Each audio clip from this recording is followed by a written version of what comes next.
नमस्कार, मैं हूं हिमांशु बाजपेयी और आप देख रहे हैं किस्सा गोई दी ललन टॉप पर। किस्सा गोई में आज दो छोटे छोटे किस्से मोहम्मद रफ़ी साहब के, जिनकी आज पुण्यतिथि है।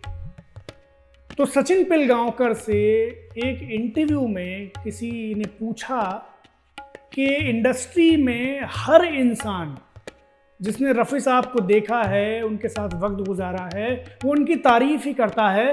हर तरफ रफ़ी साहब की सिर्फ तारीफ़ सुनाई देती है, उनके बारे में कोई बुराई सुनने में नहीं आती। तो क्या ऐसा हो सकता है कि उनमें कोई बुराई ही ना हो? तो सचिन ने इंटरव्यूअर से कहा कि ये बात सच है कि रफ़ी साहब फरिश्ता इंसान थे और उनकी बुराई करने वाला दुनिया में मुश्किल से मिलेगा। मगर फिर भी मैंने गौर किया कि उनमें एक बुराई थी।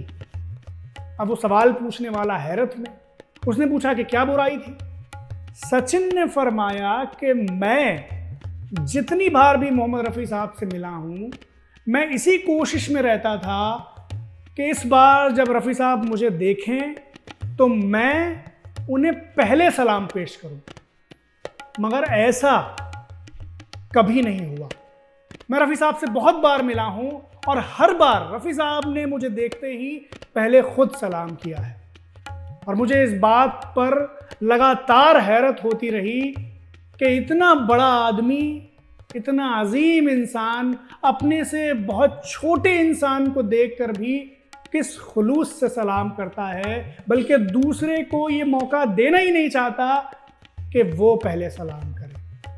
तो ये अच्छाई ही उनकी सबसे बड़ी बुराई थी कि उन्होंने मुझे कभी सलाम करने का मौका नहीं दिया और हमेशा खुद ही सलाम करते रहे। एक दूसरा किस्सा जगदीप साहब ने सुनाया, वो भी यूट्यूब पर कहीं मिल जाएगा, कि जगदीप साहब जिनका पिछले दिनों इंतकाल हुआ, उन्होंने कुछ फिल्मों में बाल कलाकार के बतौर काम किया था और इन फिल्मों में रफ़ी साहब ने कुछ गाने गाए थे। तो इसके बाद जब जगदीप साहब बड़े होकर एक मेन लीड एक्टर के तौर पर डेब्यू करने जा रहे थे, तो उनकी फिल्म में रफ़ी साहब को गाना गाना था। तो जब प्रोड्यूसर ने ये बताया रफ़ी साहब को कि इस फिल्म का हीरो जगदीप है, तो रफ़ी साहब बहुत खुश हुए और रफ़ी साहब ने उसी वक्त उस गाने के लिए पैसा लेने से इनकार कर दिया।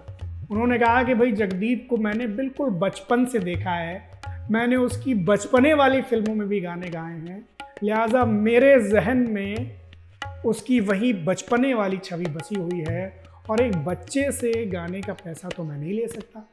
लिहाजा रफ़ी साहब ने जगदीप की उस फिल्म के लिए कोई पैसा नहीं लिया। और एक और गाना था रफ़ी साहब का, जो रफ़ी साहब ने बिना पैसे के जगदीप के लिए गाया, पास बैठो तबीयत संभल जाएगी। और ये बहुत मशहूर गाना हुआ अपने ज़माने का। और ये गाने जब बजेंगे, जब तक भी बजेंगे, तब तक सिर्फ रफ़ी साहब की गायकी के बारे में ही नहीं बताएंगे, उनके हुस्न अखलाक के बारे में भी बताएंगे, उनके शिष्टाचार, उनकी शालीनता के बारे में भी बताएंगे। शुक्रिया हाज़रीन।